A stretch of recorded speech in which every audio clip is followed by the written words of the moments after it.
네, 4월 4일 11시 22분을 꼭 기억을 해 주십시오.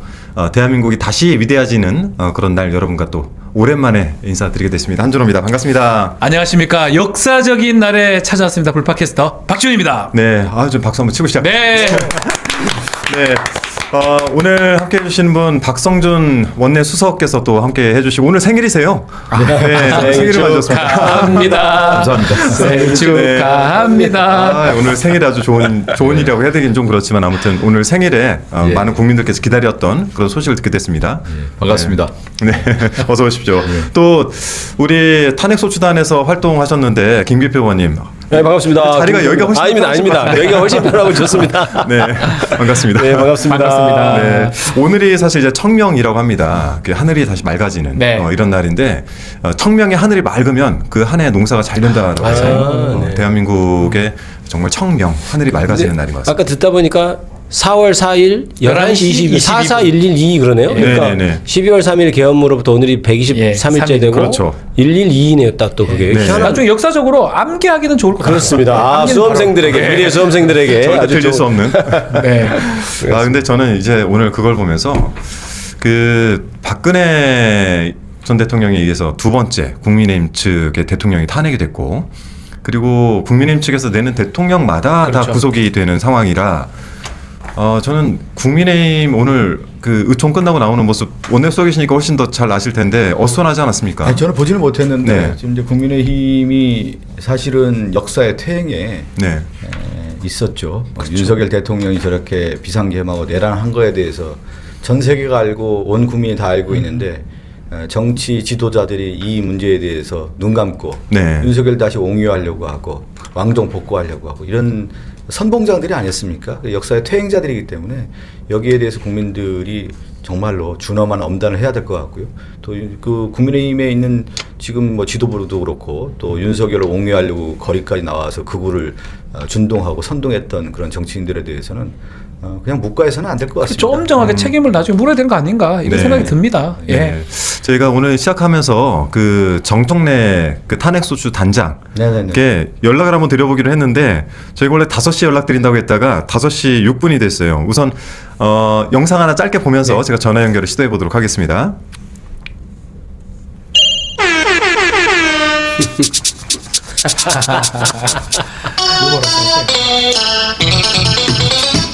꼬불꼬불꼬불꼬불 맛 좋은 라면이 드시고 세상 살맛나 후루룩 짭짭 후루룩 짭짭 저게 뷰가 엄청 많이 나왔다고. 예.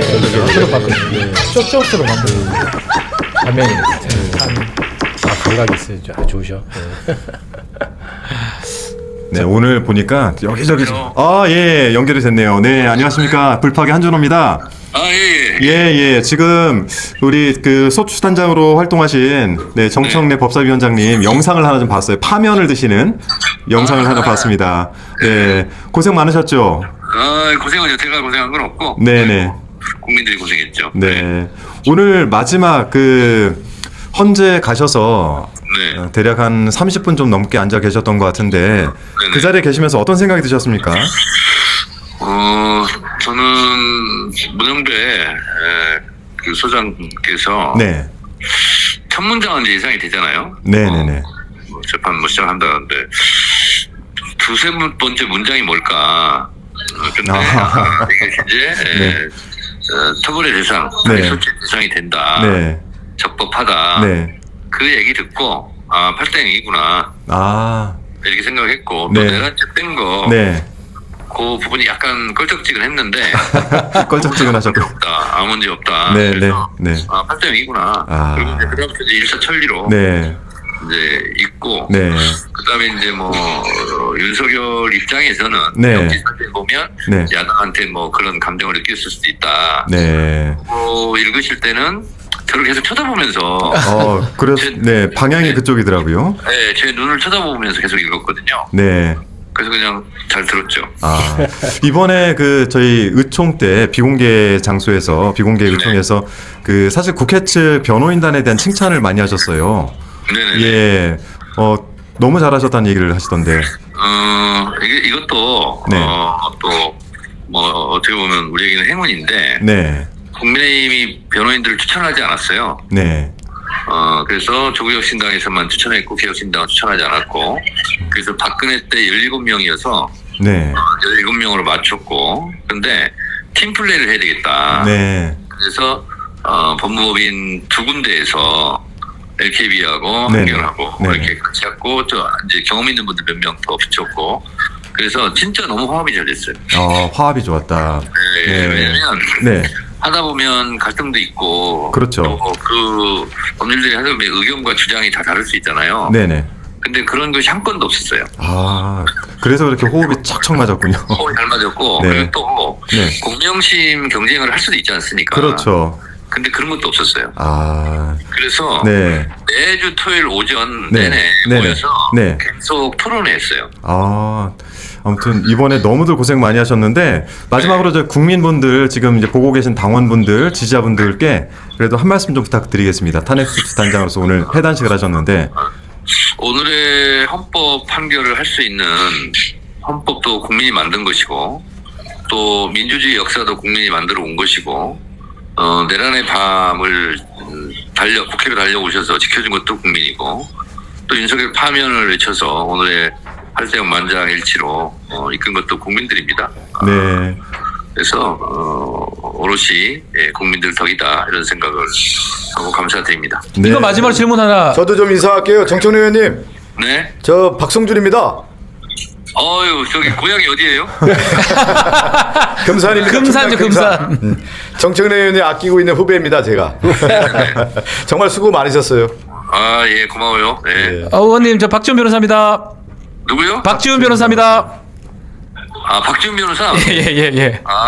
박지훈 변호사가 참 우리 법률 대리인에 들어왔으면. 아닙니다. 저는 능력이 부족해서 잘 보고 있었습니다. 질문 하나 좀 드리고 싶어서 제가 그 윤석열한테 한 말씀 좀 해주시면 좋을 것 같습니다. 윤석열에게 한 말씀. 네. 먼저 사람이 되어라. 네. 김기표도 있습니다. 네, 김기표 의원도 있습니다. 네. 아직도 반성과 사과를 하지 않고 있어요. 맞아요. 이게 사람이 할 짓은 아니라 생각하고. 맞아요. 그걸 떠나서 먼저 사람이 되었으면 좋겠습니다. 네. 진짜 맞는 말씀. 네. 자, 여기저기서 인터뷰 요청이 많으실 텐데 건강도 잘 챙기시고요. 네, 조만간 스튜디오로 한번 모시도록 하겠습니다. 네, 고맙습니다. 네, 의원님 감사합니다. 네. 네. 정청래 의원님이 네. 그 정무적 판단이 매우 좋으시고 맞습니다. 또 최고위원들 하실 때 보면은 정청래 의원님이 그 정치적인 발언을 직접 쓰셔요. 잘 아시잖아요. 그렇죠. 수첩에다 이렇게 직접 직접 하겠죠. 쓰셔서 딱 와서 하는데 그 정확한 규정을 워낙 잘하시는 탁월하신데 제가 이제 원내 수석이지 않았습니까? 네. 법사위원장을 누구를 하냐. 그때 얘기를 많이 할 때 박성준 의원 정말 잘 제가 이제 원내 대표님하고 네. 저하고 박성준 제가 이제 같이 상임위원장 하는 이제 배정의 역할이 좀 있어요. 원내수석 부대표였으니까. 원내대표가 이제 원내수석이 사실 이제 결정한다고. 원래 1기, 3기 원내대표단이 힘이 좋습니다. 그때 이제 상임위원장을 배정을 하는데 이제 이거는 법률적인 것도 있지만 실질적으로 전체적인 총괄하고 있는 그런 힘이 필요하고 리더십이 필요하고 그런 정보적 판단을 가지고 법사위원장 할 사람이 필요하다. 그러니까 단순 법률가를 떠나서 네. 이걸 더 뛰어넘을 수 있는 정치적인 어떤 감각 있는 사람이 필요하다.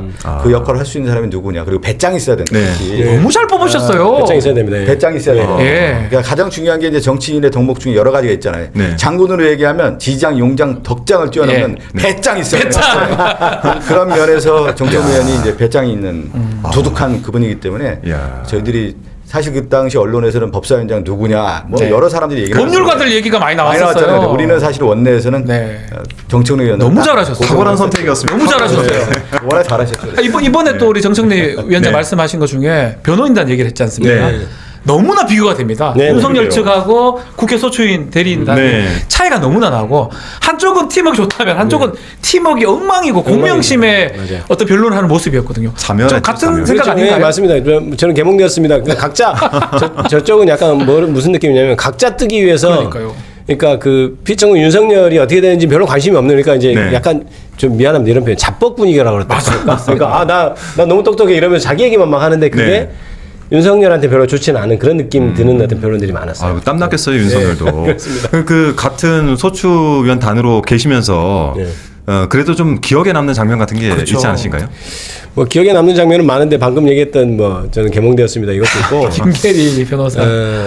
전반적으로 어떤 느낌이냐면 저는 한덕수 총리가 증인으로 나왔을 때였어요. 네. 한덕수 총리가 원래 이제 좀 평이 좀 약간 그렇잖아요. 사실 뭐 여기서 대놓고 하긴 좀 그런데 그러니까 저쪽에서 분명히 윤석열 측에서 먼저 이제 증인 신청했고 또 이제 탄핵소추단 쪽에서 같이 네. 양쪽 증인이었는데 아예 계엄에 대해서 형식적 실체적 하자가 있다라고 얘기를 해버려요. 본인이 그렇게 네, 그러면서 또 이제 그래도 이게 좀 우리가 잘한 거 아니야? 뭐 형식적으로 잘 맞는 거 아니야? 이렇게 저쪽에서 이렇게 원하는 답을 끌어내려고 네, 하잖아요. 맞아요. 절대 대답하지 않습니다. 그러니까 오히려 윤석열 측에서 부른 의도가 완전히 그냥 무산된 그런 거에서 그래서 야, 저 사람 참 대단하구나 저는 그렇게 네. 느꼈는데 그러니까 그런 얘기에 대해서 수사 중이나 말할 수 없습니다. 이래서 완전히 그쪽에 너무 힘들었을 것 같다. 그런 생각이 들고 오늘 판결문에서도 봤는데 김용현 장관하고 이제 윤석열하고 둘이 서로 티키타카 하면서 거의 다 자백을 해버렸어요.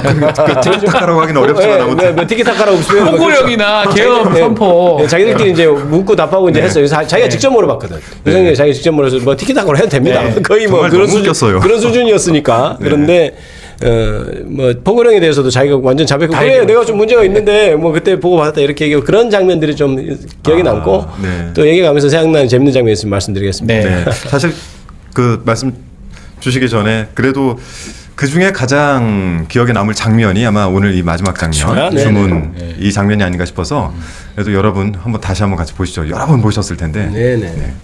살짝 긴장하시는 것 같아요. 마지막에 딱 주는 피청구인의 위헌 위법 행위는 국민의 신임을 배반한 것으로 헌법 소의 관점에서 용납될 수 없는 중대한 법 위반 행위에 해당합니다. 피청구인의 법 위반 행위가 헌법 질서에 미친 부정적 영향과 파급 효과가 중대하므로 피청구인을 파면함으로써 얻는 헌법 소의 이익이 대통령 파면에 따르는 국가적 손실을 압도할 정도로 크다고 인정됩니다. 이에 재판관 전원의 일치된 의견으로 주문을 선고합니다. 탄핵 사건이므로 선고 시각을 확인하겠습니다. 지금 시각은 오전 11시 22분입니다. 주문 피청구인 대통령 윤석열을 파면한다. 국민들을 일상으로 돌리는 마법 같은 주문입니다. 네. 피청구인 대통령 윤석열을 파면한다. 얼마나 기다렸는지도 모르지만 저는 좀 울었습니다. 그러니까 그 울음이 뭐 서럽고 이런 게 아니고 약간 뭉클하고 그래도 살아있구나 헌법이. 그러니까 저 목소리가 아직까지 귓가에 울리고 아마 두 분도 그런 어떤 뭉클함이 좀 있었을 것 같다는 생각도 들어요. 제가 이제 원래 드라마 같은 것도 보고 좀 잘 우는 편이에요. 그렇습니까?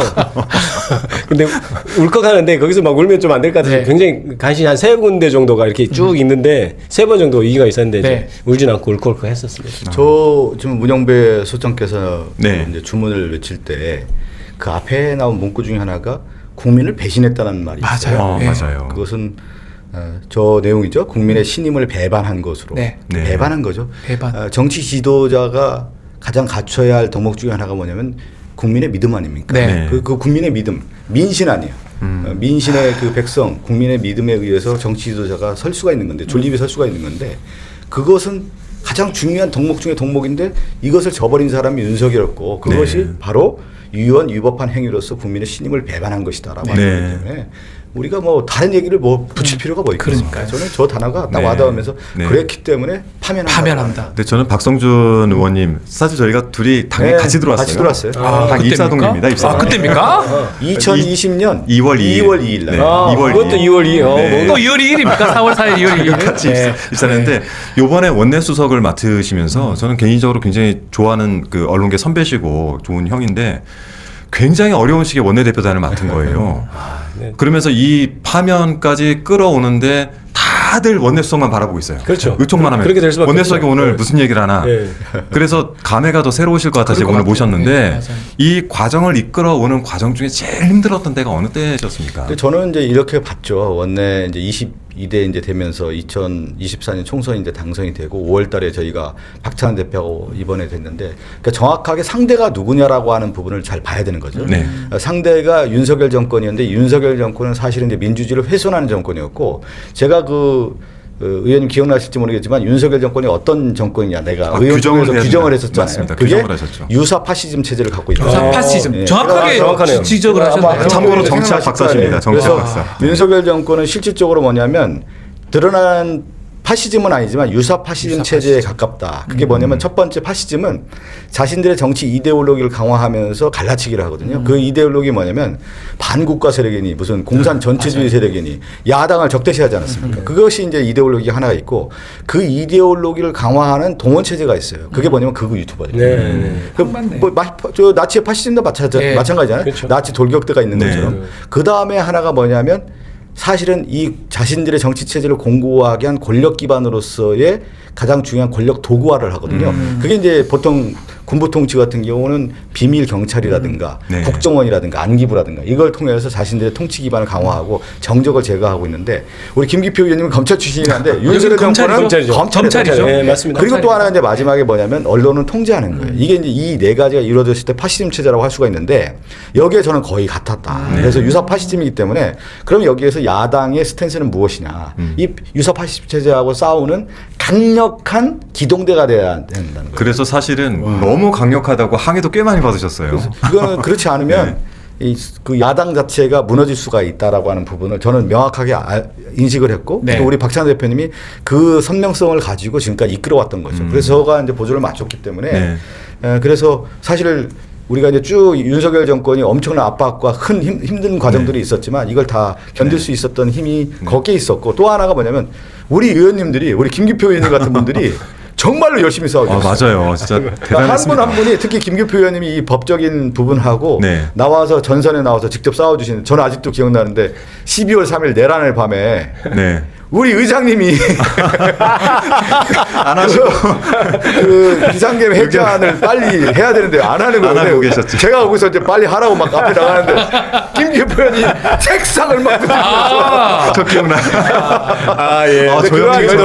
지금 돌아보면 좀 창피합니다만. 그런 열정과 결기로 우리가 사실은 윤석열 정권이 정말 무도한 정권이었거든요. 얘기 못해서 그렇지 그 이재명 대표 죽이기 위해서 그 수많은 일들을 벌여왔고 야당 옥죄고 압박하고 이런 것들은 이루 말할 수 없는 거예요. 그렇게 이 정권과 싸우기 위해서는 아까 얘기한 것은 바로 유사 파시즘이었고 결국은 뭐였냐면 12월 3일 날 자신들의 파시즘 체제를 구축하려고 영구집권 진짜 파시즘으로 하려고 했지. 근데 좀 말씀하셨으니까 저 이번에 총선하면서 국회의원들 특히 초선 의원들 이제 우리 초선 22대 초선 국민의힘하고 민주당 비교해보면 너무 차이가 납니다. 맞아요. 그런 얘기 좀 많이 정말 질적인 수준 차이가 제가 아니고 민주당 의원들이 훨씬 양질의 의원인 것 같다 이런 얘기를 많이 그 얘기를 하고 싶은 게 그 국회 내란 때 계엄 때 해산 그 해제시키려고 왔던 일사불란하게. 그런데 국민의힘은 지금까지도 초선 의원들이 목소리 내는 사람들이 없어 보이거든요. 그러니까 제가 이제 이번 이 사태를 쭉 오면서 보니까 그 지도부가 굉장히 잘했다 이런 진짜 그냥 공치사가 아니고 그런 말씀들 굉장히 위기의 순간하고 선택이 어려울 때 선택을 굉장히 잘해주셨다는 생각이 들고 또 두 번째는 저희들이 22대 국회는 당선되자마자 사실 국회로 출근해가지고 그렇죠. 농성하고 집회하고 막 이랬거든요. 조선 의원들 그 등원하기도 전에 이제 피켓팅하고 막 이랬단 말입니다. 그것이 굉장히 가깝게 만들었고 그다음에 굉장히 이렇게 좀 전체 이렇게 뭉치는 그런 분위기여가지고 역대급이에요. 그 지도부에서 할 때 토론은 하되 딱 결정하고 일사불란하게 따르는 그런 면이 있었어요. 그래서 170 너무나 잘 고생하셨고 잘해주셨다. 저는 이번에 처음 궤를 꿰을 때 이 탄핵소추안 발의를 할 때 이 사유들을 5개를 저희가 했잖아요. 이 5개를 만장일치로 다 받아냈습니다. 박근혜 때는 하나 인용됐는데 다 받았죠. 그 혹시 그 화면이 있나요? 준비된 게? 쟁점 5개 네네. 다 쟁점 받았어요. 5개를 다 했죠. 이것도 대박이에요. 네, 다 동그라미를 받았어요. 다음 거. 네네. 요거는 박근혜 때문에. 이거 보십시오. 결국은 40개가 40대 0인 거예요. 58에 40 아닙니까? 저는 그러네요. 우리 김기표 의원님이 정확하게 잘 아실 텐데 저걸 법적으로 가지 않아도 되는 거예요. 국민들이 받잖아요. 다. 그러니까요. 근데 뭘 저걸 법으로 합니까? 진짜. 아니 제가 그냥 이건 너무나 단순한 사건, 명의론 사건인데 사실 이제 극우 세력이 준동하면서 판을 한번 흔들었던 부분이 있긴 한데 그래도 헌법재판소 재판관님들이 정말 법과 양심에 따라서 제가 오늘 오늘 판결문 읽는 거를 듣고 그다음에 지금 제가 이제 판결 결정문 다 읽었거든요. 다 읽었는데 어떤 느낌이냐면 진짜 아까 그 40대 0 이렇게 얘기했잖아요. 40대 40입니다. 그러니까 소추단에서 얘기했던 것이 하나도 빠짐없이 다 인정이 된 거예요. 그러니까 세세한 것까 예를 들어 뭐 저쪽에서 뭐라고 하면 홍장원 이 사람의 진술이 어떤 뭐 신빙성이 어떠냐 이런 얘기까지 다 했는데 그 세세한 조그만 거 하나하나까지도 다 탄핵소추안 말이 맞다 이렇게 했거든요. 그러니까 저는 그 법정에서 그걸 들으면서 그걸 느꼈는데 지금까지 구구가 이렇게 선동했던 것들이 다 거짓이라고 선언하는 것 같아서요. 약간 그런 느낌이어서 조목조목 알려주는 그렇죠. 느낌이었어요. 야, 니네 다 이렇게 얘기했는데 그거 아니거든. 예, 이렇게 하면서 좀 알려주는 느낌이었어요. 결정문은 더 자세히 되어 있습니다. 네. 그러니까 그런 느낌을 가져서 이게 단지 파면에 그치지 않고 그동안에 윤석열과 그걸 따르는 구구 세력들이 했던 말이 얼마나 허황됐는지 그리고 앞으로도 그들이 얼마나 허황된 얘기를 할 것인지까지 헌법재판소에서 엄명해줬다. 저는 이렇게 보는 결정이죠. 자, 그러면 이 탄핵 재판 오랫동안 했습니다. 지금 또 12월 3일로 따져보면 넉 달이 지금 지난 상황인데 이 8대 0으로 결정될 수밖에 없었던 또 순간들이 있었는데요. 네네, 그렇죠. 영상 잠깐 보고 이야기 좀 이어가면 좋을 것 같습니다. 이건 저 두고두고 막 틀면서 보고 싶어요. 보여주십시오. 아, 윤석열 나오나요? 실제 아무런 일도 일어나지 않았는데 뭐 지시를 했니, 지시를 받았니, 뭐 이런 얘기들이 마치 어떤 호수 위에 떠 있는 그 달그림자 같은 거를 쫓아가는 그런 느낌을 좀 많이 받았고요. 그게 아니라 인원이라고 얘기했다고 하는데 저는 그냥 사람이라는 이런 표현을 놔두고 또 의원이면 의원이지 인원이라는 말을 저는 써본 적이 없습니다. 인원이라는 말을 저는 써본 적이 없습니다. 국회 본관을 거점으로 확보해서 이제 불필요한 인원을 통제한다는 목적으로 들어갔는데 그 안에는 약 15명, 20명이 안 되는 인원이 들어갔고 7층 건물 안에도 굉장히 많은 인원이 있다는 것을 또는 20명 안 되는 인원밖에 없고 12.3 비상계엄은 과거의 계엄과는 완전히 다른 것입니다. 무력으로 국민을 억압하는 계엄이 아니라 계엄의 형식을 빌린 대국민 호소입니다. 병력 투입 시간이 불과 2시간도 안 되는데 2시간짜리 내란이라는 것이 있습니까? 도대체 이 사람 뭡니까? 네, 진짜로 기억나시죠? 이 망언들 네. 참 놀랍기도 하고 어이없기도 하고 그리고 참 웃음이 나옵니다. 선출된 대통령으로는 최단기 대통령 아닙니까? 3년 또 있나요? 그렇죠. 선출된 대통령으로. 대통령으로는 네. 네, 그렇죠. 최단 87년 체제 이후에는 네. 뭐 최단기죠. 최단기죠. 네. 박근혜 뭐 4년에 가까운 직선제 게 이후에는 있으니까. 최단기는 네. 확실한 거고. 참 87년 이후에는 최단기죠. 네. 저는 윤석열이 이제 저렇게 신문을 직접 하다가 똥볼이라고 이른바 네. 똥볼. 저희가 똥볼로 저 지정했습니다. 네. 그런 표현을 써서 죄송합니다만 똥볼이라는 표현을 쓰겠습니다. 근데 그렇게 했는데 어느 순간부터 가서 직접 신문을 못하게 이렇게 네. 제지를 했거든요. 아. 이제 왜냐하면 이제 서로 뭐 칸막이를 쳐달라 뭐 이렇게 하다 그러면 직접 신문 하지 말고 변호인 통해 이제 그게 더 공평하다 이랬는데 저는 아쉽더라고요.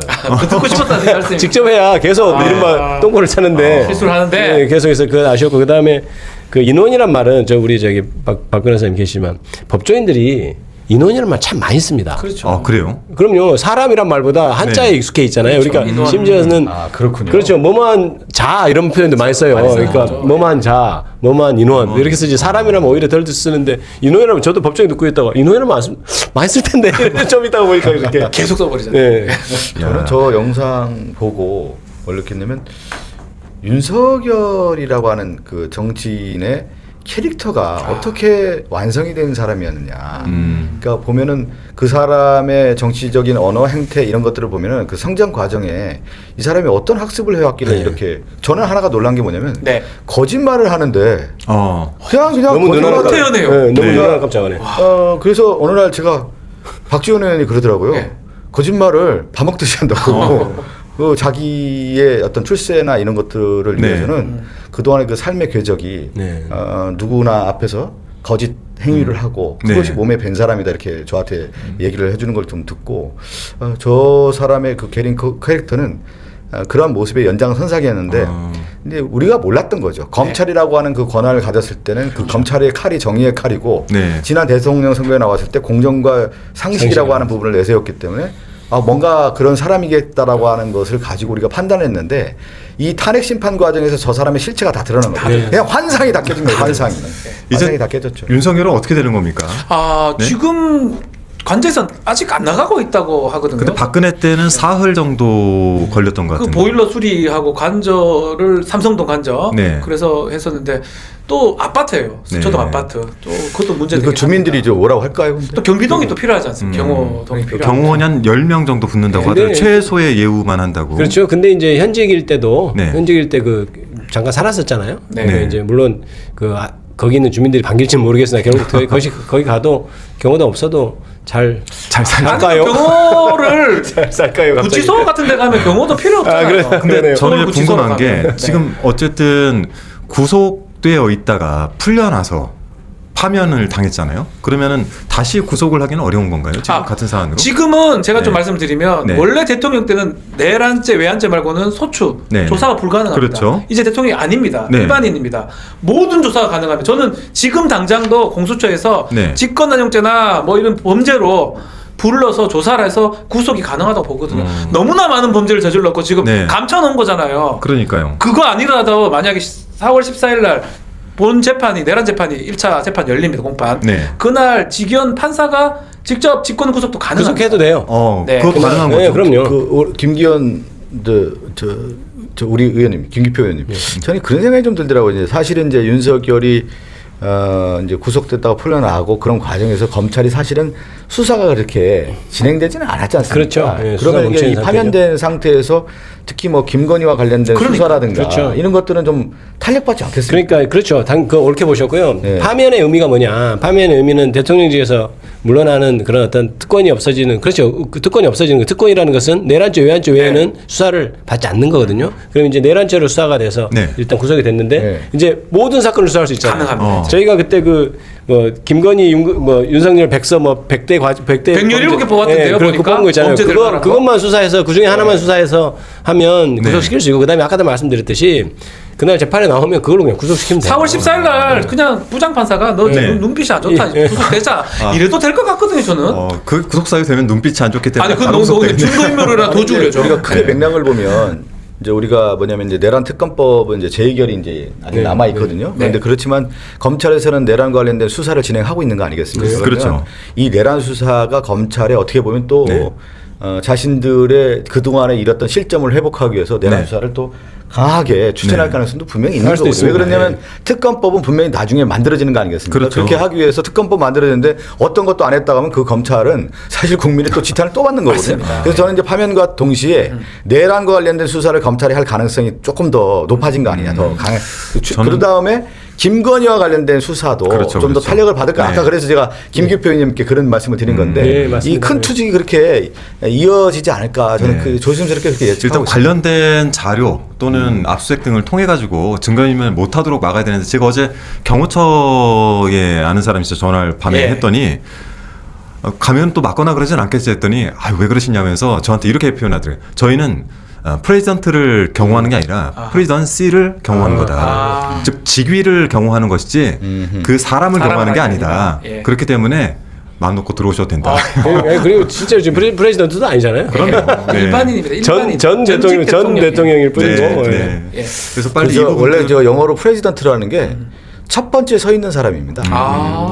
프리가 원래, 들어가니까. 그래서 첫 번째 서 있는 사람을 하는 거예요. 온 국민들이 있는데 국민 앞에 첫 번째 서 있는 사람을 이제 얘기하는 그건 뭐냐면 이 사람이 그러한 지위가 박탈되면 첫 번째가 아닌 거 아니에요. 그렇죠. 그러니까 이제 첫 번째가 아닌 거죠. 네. 아이고.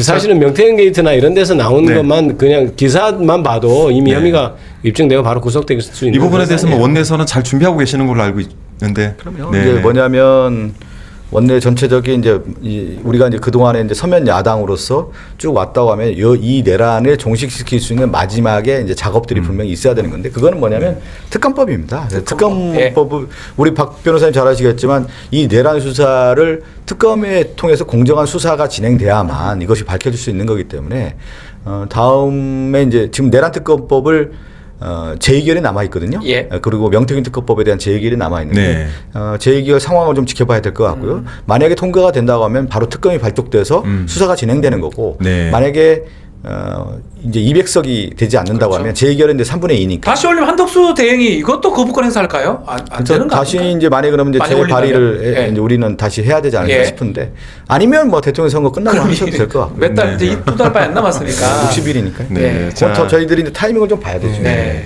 어쨌든 오늘 4월 4일 윤석열이 파면이 됐습니다. 취임 이후에 1059일 걸렸는데 너무 깁니다. 그것도. 네. 오늘 이제 파면되자마자 포털에는 전 대통령으로 떴고 네. 대통령실에 봉황기는 내려왔습니다. 봉황기도 바로 내렸더라고요. 네, 대통령실에. 내려왔습니다. 그래서 저희가 그 영상을 하나 준비했는데 절대 잊어서는 안 되는 장면들. 저희가 지금까지 오는 이 1059일 동안 잊어서는 안 되는 장면들을 저희 나름대로 좀 짧게 모아봤습니다. 함께 보시죠. 저는 북한 공산 세력의 위협으로부터 자유 대한민국을 수호하고 자유 헌정 질서를 지키기 위해 비상 계엄을 선포합니다. 딥시크라고 뭐라 다들 딥페이크라고 뭐야?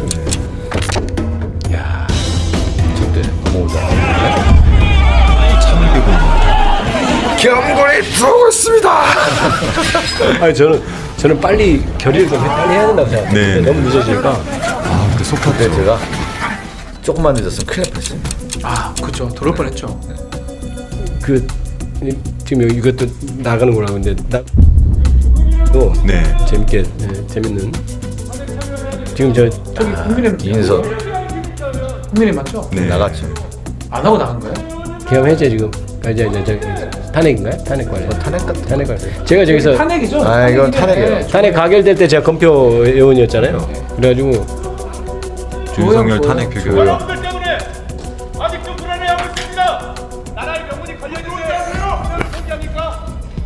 우리 분이 이렇게 죽었는데 우리 22대 의원님들이 다 전투력들이 굉장하세요. 동시에 진행됐습니다. 법적, 진짜 정치적 법기술을. 책임 문제를 회피하지 진짜 않겠다던 법기술을. 대통령 약속은 사라져버렸습니다.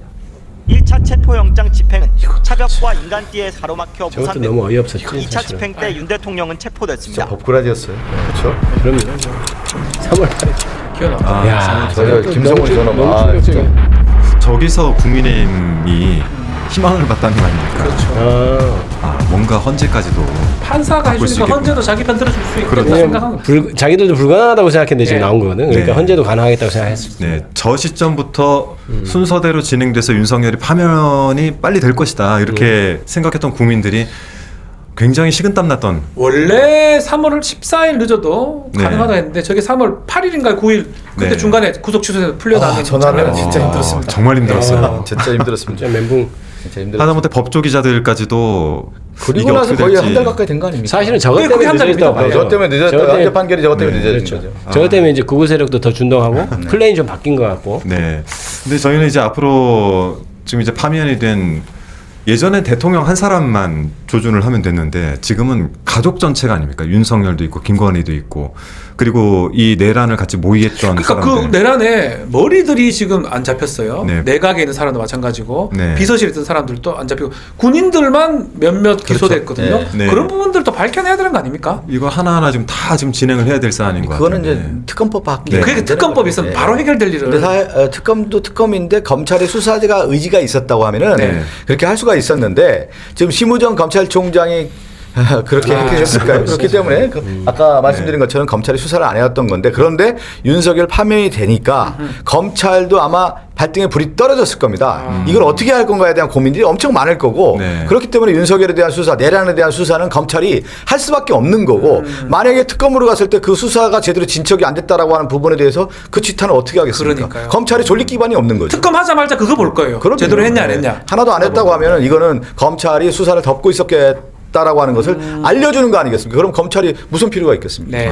검찰 측에서 뭐 약간 동향 같은 거 그러니까 전했지 않습니까? 아니요, 검찰이 제가 뭐 그것까지 얘기하기는 좀 그렇고 검찰이 태세 전환을 보면은 네. 처음에 저 내란이 일어났을 때 굉장히 수사를 사실 열심히 했잖아요. 제일 먼저 특수본부에 그렇죠. 이렇게 그때는 경찰하고의 경쟁 관계에 있어서 이른바 누가 대통령을 잡냐 이런 게임 같은 느낌이었어요. 그러니까. 네. 검찰은 최고 수사기관으로서의 지위를 놓치지 않으려고 하고 경찰은 이번이 기회다 하고 열심히 서로 달려갔는데 결국 김용현 구속 기소하고 김용현 이제 검찰로 왔죠. 네. 그렇죠. 그렇게 하고 이제 그런데 대통령을 하려고 했는데 공수처에서 지금 가져갔잖아요. 그 다음부터 약간 검찰이 좀 흥미가 좀 떨어진 느낌이 좀 있다고 그럴까요? 그 다음에 이제 저렇게 풀려나고 하면서 이상하게 즉시항고도 하지 않고 지금 그렇게 돼왔잖아요. 그러니까 이제 태세가 아예 딱 수한 쪽으로 갔다가 다시 태세가 이상한 쪽으로 바뀌었죠. 네. 지금 이번 파면 선고를 계기로 아마 다시 태세가 바뀔 겁니다. 우리 박선수 수석께서 말씀하셨지만 네. 지금 이미 그런 게 굉장히 빠르고 민감한 조직이기 때문에 이제 태세전을 해서 내란 수사를 좀 할 것으로 보이는데 그걸 좀 지켜보면서 내란 특검까지 네. 같이 논의를 해야 되겠죠. 사실 내란 수사도 그렇긴 한데 윤석열과 관련돼 있는 것들을 저희가 정리해 보니까 8가지 정도 네, 됩니다. 서울 양평간 고속도로 종점 변경. 그 양평고속도로 워낙 잘하셨잖아요. 네. 한 의원님. 제일 잘하세요 우리. 제가 사실 아직 의원님. 저기 내놓지 않은 것들이 좀 남아 있어요. 그리고 도이치모터스 주가 조작. 예. 네. 그리고 3부 체크. 네. 예. 쌈무 체크하고 네. 최상병 사건도 사실 아직까지 좀 퍼즐이 다 안 맞춰졌죠. 디올백 사건도 불기소 처분 이것도 남아 있죠. 네. 예. 그리고 감사원이 했던 그 관저공사. 저는 이 네. 관저공사도 저도 조사를 해봤는데 심하죠. 네. 아주 이거는 정말 명태균 사건도 아직 시작 안 했어요. 명태균은 이제 진짜 이거는 해야 되는데 김건희 조사는 안 합니다. 윤석열 부부 조사는 안 하고 있지 네. 않습니까? 아마 명태균 관련된 거는 너무나도 잘 아시겠지만은 네. 이제 대선 저는 개인적으로 국민의힘은 대선 주자 내면 안 된다고 보는 입장인데 그 대선 주자라고 본인들이 주장하는 사람들 중에 몇은 걸려 있어요. 네 이거 때문에 저는 못 나올 것 여기 같습니다. 이제 우리 한준호 의원님이 이제 얘기하셔서 관심 사항이 이제 한덕수 총리가 네. 네. 그동안에 사실 이제 내란 대응으로서 그 역할을 해왔는데 윤석열이 파면된 상태에서 네. 우리 민주당이 지금 내란 상설 특검을 좀 통과시켜놨거든요. 그렇죠. 네. 그리고 김건희 상설 특검을 통과시켜놓고 마약 수사 관련된 상설 특검을 통과를 그렇죠. 시켜놨어요. 네. 그건 뭐냐면 상설 특검 추천 의뢰하고 임명만 하면 바로 수사가 되는 오케이 거예요. 하면 되는 거죠. 오케이. 그냥 그거는 그냥 진행되는 건데 네. 지금까지 안 해왔는데 과연 이 상설 특검 관련 특검을 임명할지도 좀 지켜봐야 돼요. 할 것 같아요. 지금 선관위원장하고도 바로 날짜 잡고 아마 다음 주면 마은혁 재판관도 임명하고 다 하지 않을까요? 이제 안 할 이유가 없지 않나요? 제가 오늘 뭐 몇몇 분하고 얘기를 해보니까 예. 그 한덕수 총리가 돌아오고 나서 얼굴이 표정이 예. 많이 굳어 있고 인사도 잘 안 한다고 하더라고요. 이렇게 마주치면은 그래서 무슨 심경의 변화인가라고 해서 심경의 변화보다는 좀 네. 두려울 것 같아요. 두렵죠. 본인도 좀 문제가 될 수 있을 것 같아요. 아직까지 남아 있거든요. 그렇게 이게 이제 본다면 어떻게 될지 자기도 예측하기가 어려운 거 아닙니까? 윤석열이 아마 돌아오고 나서는 안정적인 생각을 가질 수도 있었겠지만 네. 이 파면된 이유가 됐을 네. 때 저희가 그 한준호 의원님 그 선고 날짜 잡은 날이 4월 2일이었나요? 4월 1일 만우절. 4월 1일 만 1일. 4월 네. 1일이었죠. 4월 만우절. 1일 날 네. 저희가 10시 반인가 50분. 원내 대표단이 그 삼청동 총리 공간 앞에 가서 네. 마은혁 재판관 임명하라고 가서 이제 하고 있는데 그때 아침에 10시에 상법 개정안과 관련된 부분에 거부권 행사하고 네. 바로 재벌 총수를 불러가지고 그렇죠.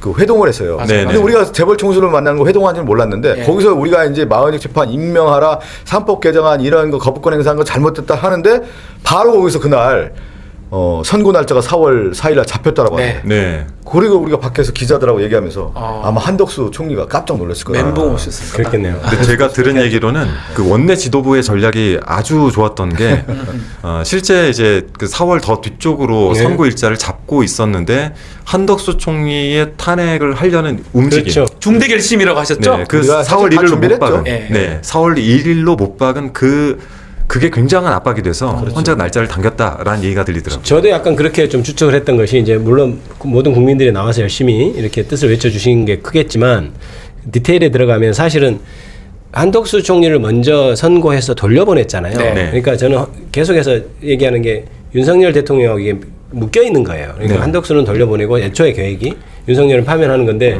근데 돌려보낸 한덕수가 다시 오게 생겼거든요. 이게 조금 이제 늦추면 그래서 하루라도 빨리 좀 알려줬던 거 대선 관리 같은 걸 해야 네, 되는데. 대선 관리 해야 된다고 생각해서 사실 돌려준 거고 왜냐하면 그게 기각의 결정문이 사실은 조금 애매했죠. 양보해 준 거예요. 네, 굉장히 네. 그래 보였어요. 네, 그렇잖아요. 그때 얘기하셨잖아요. 예. 그렇죠. 저랑 아이고 우리 박근혜 의원님 이야기하는 어서 오십시오. 박근혜 의원님 도착하셨습니다. 네. 우리가 모든 의원들이 좋아하는 박현태 의원님. 어디 좋은 데를 다녀오시느라고 이렇게 그래도 오셨는데 예. 그 이번 탄핵 소추단으로 활동을 하시고 또 오늘 이렇게 파면까지 이끌어내는데 큰 역할을 하셨는데 소감 뭐 여러 군데 방송에서도 하시긴 하셨겠지만은 또 저희 당원들이 직접 보고 계시니까 좀 부탁을 예. 드리겠습니다. 아유, 사실은 오늘 그 결정이 너무도 당연한 결정 아닙니까? 그렇죠. 예. 그 참 당연한 그래도 결정을 이렇게 기다리는. 생각했던 것보다도 네. 3주나 늦게 이런 결론을 맞이하면서 너무도 국민들께서 고생을 많이 하셨는데 그 힘든 과정을 함께 해주셨던 국민 여러분께 너무 감사하다는 말씀을 드리고 싶고 또 우리 사회가 상식이 네. 상하는 통하는 사회였으면 이게 쉽게 해결될 문제인데 상식이 상식으로 통하지를 않고 당연한 일들도 이렇게 힘들게 이루어야 하는 세상을 우리가 살고 있는데 정말 그 어떤 뭐 정말 고생했다는 말씀과 함께 앞으로 네. 더 좀 정상적인 세상을 만들려면 함께 더 노력해야 할 부분이 많다는 거 맞습니다. 이제 이런 생각을 좀 시작입니다. 많이 느끼게 됩니다. 네. 그래서 끝까지 국민 우리가 당원 네. 시청자 여러분께서 네. 앞으로도 그냥 다 끝났다고 생각하지 마시고 맞습니다. 새 정부를 수립하고 네. 또 세상의 문화를 좀 바르게 좀 합리적으로 바꿔가는 과정까지 계속 주체 의식을 가지고 함께 해주셔야 할 것 같다는 네. 이런 생각이 듭니다. 그래서 오늘 한 3,400여 분 이제 델리민주로 함께하고 계시는데 오늘 많군요. 그 델리민주 또 꼭 저 구독과 좋아요. 앞으로 펼쳐질 대선을 위해서라도 이 구독과 좋아요가 아주 중요합니다. 꼭 좀 부탁드리고 박성준 수석님은 저희가 오늘 어렵게 현장에 섭외해가지고 모셨는데 이제 50분 정도의 또 다른 일정으로 움직이셔야 돼서 그 마지막으로 이제 원내 수석으로서 이번 과정들을 다 전부 진두지휘하고 끌어오시는데 굉장히 애를 많이 쓰셨고 저 개인적으로는 정말 박수를 크게 드리고 싶은데 오늘 또 생일이세요. 생일이셔서 또 가보셔야 되는데 마지막으로 이 앞으로 우리 당원들 그리고 이제 그 같이 지지자들에게 좀 당부의 말씀 또는 부탁의 말씀 같은 게 있으면 근데 저는 이제 이렇게 생각해요. 지금 이제 윤석열의 이 내란에 대한 시대사적 규명을 우리가 어떻게 규정을 어떻게 할 거냐에 대한 부분인데 저는 이제 새로운 대한민국을 만들어야 되는 거 아니겠습니까? 그렇다고 하면은 저는 온 국민이 이러한 생각을 같이 공유하고 있다고 생각하고요. 대한민국에 대한 어떤 재설계를 하는 데 있어서 사실 이제 온 국민의 힘을 보태주지만 결국은 이제 정치라고 하는 것은 이제 정당이고 정당을 대변하는 국회의원들이 이제 입법을 해야 되는 거 아니겠습니까? 그리고 이제 또 행정부에 대통령 선거도 이제 분명히 있게 되는 건데 그러한 차원에서 우리가 대한민국을 재설계하고 새로운 대한민국을 만든다라고 하는 그런 역사적 의식을 가지고 가야 되는 거 아니냐. 그렇게 하기 위해서는 가장 큰 문제가 내란에 대한 부분을 확실하게 정리를 잘 해야 될 것 같아요. 맞습니다. 그것이 이제 저는 헌정 파괴 세력과 헌정 수호 세력의 싸움이었는데 헌정 수호 세력이 헌정 파괴 세력에 대한 부분을 잘 정리하는 것이 1차적인 과정들이 있는 것 같고 또 하나는 이 세력들에 의해서 나라가 무너진 부분에 대한 회복이고 특히 이제 경제적인 부분 또 외교적인 부분 해야 될 일이 정말 많습니다. 정말 많습니다. 그것을 우리가 대통령 선거 과정에서 잘 준비해서 새로운 정부가 출범하면서 바로 그것을 이룰 수 있게끔 만들어줘야 되는 거고 그게 저는 이제 다 잘 알지만 새 정부 출범하고 6개월이 가장 중요합니다. 6개월 동안 많은 업적을 만들어서 그걸 가지고 탄력 있게 가야 되는 작업들을 해야 되기 때문에 그것을 이제부터 지금이 더 중요하네요. 그러면 지금 이제 시작입니다. 해야 될 일이 한두 가지가 아니고 윤석열 정권이 지금 나라를 완전 지름탕으로 망쳐놨기 때문에 재건한다라는 거, 또 재설계한다라고 하는 부분에 역사적 소명의식을 갖고 이루도록 하겠습니다. 네, 감사합니다. 이 원내대표단 임기가 사실 원래 5월로 끝나는데 대선이 맞습니다. 일어나게 된다면은 조기 대선 때문에 임기가 한두 달 더 6월 초까지를 간다고 봐야 돼요. 한달 정도 날짜가 이제 안 나왔겠지만 대략적으로 6월 3일 선거를 한다고 하면은 6월 3일 대선 끝나고 그 주에 아마 원내대표단 선거를 할 가능성이 크기 때문에 그때까지는 할 것 같아요. 60일 더 할 것 같아요. 한 30일 더 할 것 같아요. 힘드시겠습니다. 30일 너무 잘 모시겠습니다. 너무 고생하셨는데 마지막 임기까지 특히 대선 관리까지 잘 좀 부탁을 드리고 먼저 좀 보내드리고 남은 이야기 좀 이어가도록 하겠습니다. 박 대표님 여기로 오셔야 됩니다. 감사드리겠습니다. 감사합니다. 감사합니다. 아마도 박성준 의원님은 다른 지도부의 모습으로 또 저희가 뵐 수 있지 않을까 하는 제 개인적인 기대감이 좀 있습니다. 자, 윤석열이 파면되고 나면은 이제 국민들이 관심 갖는 것들이 그다음 대선은 언제 치러질 것이냐도 있지만 윤석열은 언제 집을 비울 것이냐, 언제 비울 것이냐.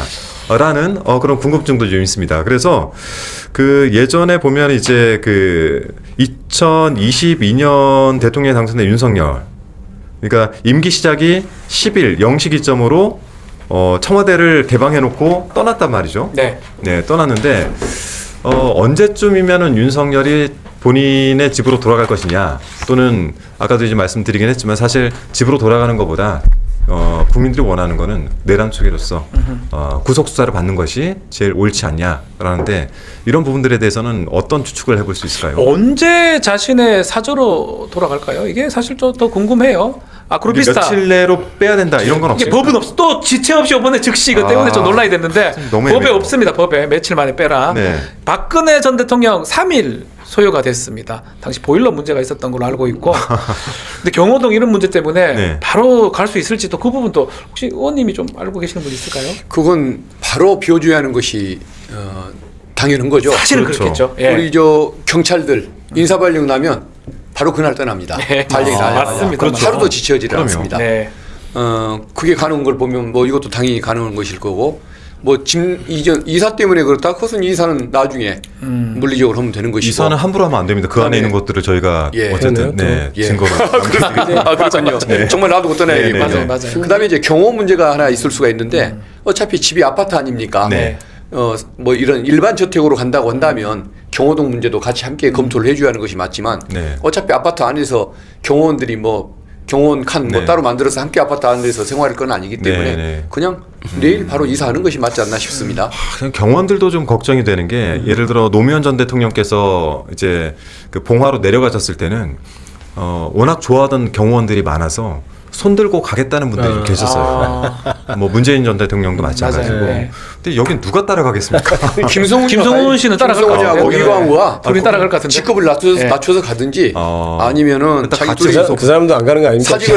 사직을 하고 네. 개인 봉사로 가든지 네. 갔다가 뭐 같이 구속이 돼야 되겠네요. 그 개인 충성을 위해서 영장 집행도 방해를 하고 네. 경호원들을 거의 간호처럼 부리는 그런 충성심을 보이지 않습니까? 네. 그 정도의 충성심이면 당연히 무급 봉사를 하든 네. 직급을 낮춰서 가든 당연히 그 서초동 가서 밤을 네. 새는 노력을 해야겠죠. 만일 그 일정 기한 내에 옮기지 않으면 강제할 방법도 없는 건가요? 결국 이제 어제부터 듣자 하니까 네. 원래 이제 대통령 그러니까 윤석열은 이제 대통령도 아니죠. 이제 윤석열하고 또 윤석열은 기각될 거라고 다 보고를 받고 있었던 모양이에요. 그런데 주위의 사람들은 아크로비스타에 가서 뭐 좀 미리 준비도 하고 그랬던 모양입니다. 그래요? 그런 소문이 좀 있고 제가 보니까 네. 뭐 의원께서 얘기하시는데 굉장히 확신을 갖고 얘기를 하시더라고요. 그래서 아마 그런 준비를 하고 있었던 것 같고 그 다음에 뭐 오전에 어디 뭐 오늘 유튜브 같은데 보니까 뭐 냉탑자 2대가 나왔니만 이런 말도 좀 들리는 것 같고 이제 그래서 어느 정도 움직임이 있을 것 같고 이제 다만 버틸 거냐 이제 이런 걱정을 했는데 그러지 못할 거다. 게다가 오늘 권영세 비상대책위원장이 승복 얘기를 했잖아요. 네. 그러니까 국민의힘에서 자기를 버리고 있는 상황에서는 혼자 못 버틸 거다. 네. 이제 당연히 옮길 텐데 그래도 만에 하나 안 옮기면 이제 사실은 강제로 끊을 수는 없고 이제 그 정관 소송밖에 없는 건데. 네. 관사 관리하는 것이 저 행안부일까요? 그건 뭐 어디죠? 대통령 비서실 아마 총무 쪽에서 아마 관리를 할 텐데 어쨌든 뭐 그렇다고 참 법적으로 소송을 벌여서 명도 소송을 벌여서 할 수는 없는 것 명도단은 같은데. 가처분을 할 수도 하는 되겠죠. 워낙에 기괴한 짓을 많이 벌여가지고 예측이 불가능한 네. 사람이라서. 워낙 법에 있고 사실은 윤석열 부부가 문제가 아니고 네. 그 아크로비스타 그 주민들이 참 안 됐어요. 아. 얼마나 불편할 것이며 그러니까요. 와서 소란 뭐 피우는 사람들 지지 세력들 먼 사람들 많고 그러다 보면 네. 아마 그 집값 떨어질 텐데. 그러니까 왜 그 당선되고 나서 그 옮기기 전에 그랬었잖아요. 이제 그 보면은 거기 굉장히 이제 집회하는 사람도 많고 이랬지 않습니까? 근데 그때는 이제 곧 옮겨갈 거니까 좀 네. 참을 수 있잖아요. 근데 이제는 아마 거기 옮기면 또 이제 집회하는 사람도 늘어나고 할 텐데 진짜 구속되길 바랄 수 있습니다. 예. 차라리 지금 다른 사건으로 구속영장을 청구를 한다면 네. 다른 사람 많으니까요. 서초동에서 정말 구속 찬성률이 제일 높아지는 수가 네. 있고 그럴 수도 있겠네요. 네, 그런 윤석열이 오늘 입장문을 냈습니다. 그 입장문 한번 보면은 정말 실망스러워요. 늘 실망스럽긴 한데 사과가 없죠. 끝까지 없습니다. 네. 그냥 뭐 기도한다. 네. 그리고 감사드린다. 그러니까 저기 보면은 네. 응원해 주신 여러분한테 이것도 자기 지지자들에게 미안하다는 거 아닙니까? 네. 국민한테 미안한 게 아닌 네, 거죠. 네. 지지자들한테 앞에 그렇죠. 태극기 모독부들한테 미안한 것이고 네. 그리고 그 기대에 부응하지 못했다는 것은 자리를 못 지킨 것이 아, 그리고 미안하다는 얘기인 것 같고 여기에 뭐 기도한다는 것도 저기 사실은 소년보나 정광훈 같은 그 사이비 그 종교인들 네. 그 사람들 그 신도들한테 비위를 맞추기 위한 것이 아닐까 저희 싶습니다. 입장문의 가장 큰 문제는 뭐냐면요. 승복의 메시지가 없어요. 그러니까 그렇죠. 승복과 사과 두 개가 빠진 메시지죠. 제가 저걸 보면서 야 이게 진짜 어디 화장실 가서 뭐 안 한 것 같은 그런 느낌의 그 입장문이다. 네. 그러니까 거기에 겸허히 따르겠다라든가 이런 말이 들어가야죠. 그런 말이 전혀 없잖아요. 게다가 아까 얘기했던 사과도 없고. 네. 그래서 지금 향후에 이것과 관련해서 승복이나 이런 관련해서 어떤 태도를 취할지 뭐 그런 걱정이 들고 네. 저희 방 보좌 중에 뭐 극우 유튜버에 조만간 한번 나가지 않을까 이렇게 얘기하는데 나가 메시지 하러 나갈 수도 그럴 있다. 수도 있다. 근데 그게 전혀 또 틀린 말 같지 않아서 정말 네. 그럴 수도 있겠다 이런 걱정이 좀 뭐 걱정이라고 표현하고 그럴 것 같다는 생각도 듭니다. 유튜브가 한번 초청을 하면 편하긴 할 것 같아요. 혼자서 1시간씩을 떠드니까 뭐 질문 하나 던져놓고 네. 알아서 얘기하라고 하면 좀 네. 진행은 편할 것 같긴 합니다. 오늘 저희 의총을 들어가는 길에 이제 국민의힘 쪽에 의총이 끝나고 네. 이렇게 나오는 길에 저희가 이제 이제 뭐 본청에서 마주쳤어요. 마주쳤죠. 그 얼굴 표정들 혹시 보셨습니까? 봤는데 인사들도 안 하고 뭐 굳은 얼굴로 이렇게 나가고 있었는데 제가 오전에 이제 그 잠깐 어제 여기서 잤기 때문에 국회에 자서 그 씻으러 갔다가 국민의힘 쪽 의원들 몇몇을 만나보니까 그 중에 딱 두 부류더라고요. 하나는 기각될 것이라는 기대가 있는 사람이 하나 있고. 정신없네요. 진짜. 그렇더라고요. 깜짝 놀랐습니다. 그리고는 한 사람은 당연히 파면될 것이다라고 하면서 저한테 와가지고 이후에 그래도 우리가 정치 복원을 해야 되는데 그 민주당 의원님들께서 좀 많이 힘 좀 써주세요 이렇게 얘기를 하더라고요. 그쪽에 훌륭한 사람도 있네요. 그쪽도 양쪽으로 지금 네. 분류가 돼 있다라는 생각이 좀 듭니다. 그러네요. 네. 네. 아이고 앞으로 우리 저기 12.3 계엄 이후에 123일간 정말 열심히들 싸워 오셨고 또 광장으로 나가고 저희가 14일 정도 또 이제 광화문까지 걷기 도보행진 하셨죠? 도보행진 10일인가요? 14일인가요? 12일 했네요. 12일 했네요. 아, 그것도 1입니다. 대단하십니다. 계속 지금 1, 2, 12일. 네, 너무 고생들 하셨는데 앞으로 그 이제 선거 과정을 들어가야 되는데 의원님들의 뭐랄까 그 기간 동안 12.3 계엄 이후에 의원님들의 어려웠던 점들 또 이 지점에서는 정말 갑자기 포기하고 싶었거나 뭐 도망가고 싶었거나 뭐 이런 지점들은 없으셨습니까? 저는 사실 좀 한 두세 지점 정도 있긴 하거든요. 어느 순간 이게 안 되겠다 막 이런 생각이 들었었던. 네. 저 같은 경우는 그 지역구에 주말에 약속을 네. 수없이 이렇게 토요일마다 행사를 약속을 해놓고도 네. 이번 주도 안 되고 이번 주도 안 되고 이런 식으로 뭐 3주 4주 이상 그렇죠. 특히 밀어버리다 보니까 광주시니까요. 예, 네. 그것 때문에 정말 신용을 못 지키는 이런 사람이 되고 결국은 지역구 활동을 너무 소홀히 하고 네. 신의를 깨야 했던 그게 너무도 좀 죄송했던 힘든 점이었고 그리고 저는 정말 그 막판에 네. 3월 지난 토요일 3월 네. 지난주에 워낙 이게 이제 심각하게 느껴지고 네네네. 거의 안 될 수 있겠다라는 그렇죠. 위기의식이 들어서 그래서 제가 토요일 날 네. 그냥 그 1인 시위에 헌재 앞에서 나섰던 것인데 맞습니다. 네. 이제 헌법재판관 3명 네.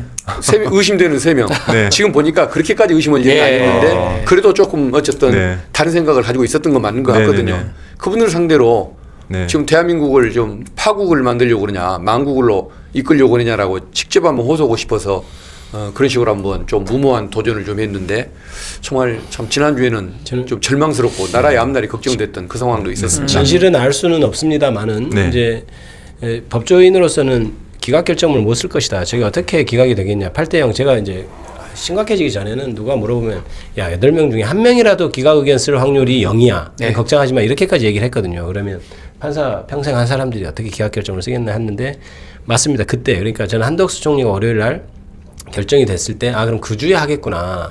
그래서 그 주에 안 되면 이건 사고 상황이다. 그러니까 네. 서로 타협의 산물인데 한덕수 먼저 돌려보내고 그다음에 윤석열을 하자 이렇게 타협의 산물인데 그 주를 넘어가면 사고인데 이렇게 그렇죠. 생각했죠. 그런데 그 주를 넘겼잖아요. 네. 네. 그때는 진짜 너무 심각하고 정말 견디기 어렵고 스트레스가 정말 네. 최고치요. 아마 우리 한주 맞습니다. 다 그랬을 것 같아요. 그때가 제일 고비였고 네. 그러면 이제 진짜 4월 18일이 눈에 보이니까 이 사람들이 이제 이재명 대표가 이게 무죄가 나니까 네. 갑자기 정말 4월 18일 이후로 가는 것 아니야. 그래서 온갖 컨티전시 플랜을 다 맞습니다. 얘기했잖아요. 네. 그때 정말 4월 18일 이후까지는 어떻게 되냐 컨티전시 플랜도 짜고 그랬는데 그때가 굉장히 견디기 힘들어요. 4월 1일 날 그 발표 나기 전까지는 그렇죠. 너무나 힘들었어요. 그렇죠. 그나마 만우절 날 네. 오전에 그렇죠. 10시 한 4, 50분. 그러니까 금요일 날 넘어가니까 네. 사실 그 전 국무총리 한덕수에 대해서 하는 수요일 날 넘어가면서부터 그러니까 네. 그 지금쯤 해야 금요일 날 나는데 이때부터 그러니까. 너무 힘들기 시작해서 네. 4월 1일까지가 진짜 견디기 저는 제가 개인적으로 봤을 때는 두 분은 그 윤석열이 풀려나던 때 즉시 구속 항고할 취소했을 것이다. 때. 검찰은 당연히 즉시 이 자리에 항고할 있었어요. 그 것이다. 불파에서 그때 우리 했던 고맨 건데. 거예요. 그렇지 정말. 나 거짓말쟁이 돼.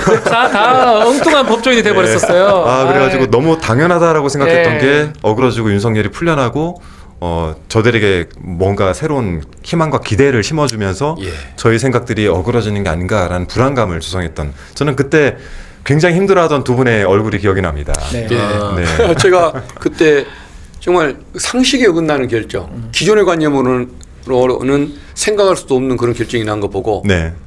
그냥 어디 고개를 들 수도 없었고 맞아요. 네. 저는 이제 우리 시청자들께는 면목은 없었지만 그래도 헌법재판소에 대해서 의심은 거두지 않았어요. 그때까지만 해도 3월 8일 그 뭐 이후만 해도 네네. 야, 그래도 헌재는 뭐 파면하지 이렇게 생각했다가 정말 이제 한덕수 그 주 그러니까 저번 네네. 주 넘어가니까 그때 너무 힘들더라고요. 진짜.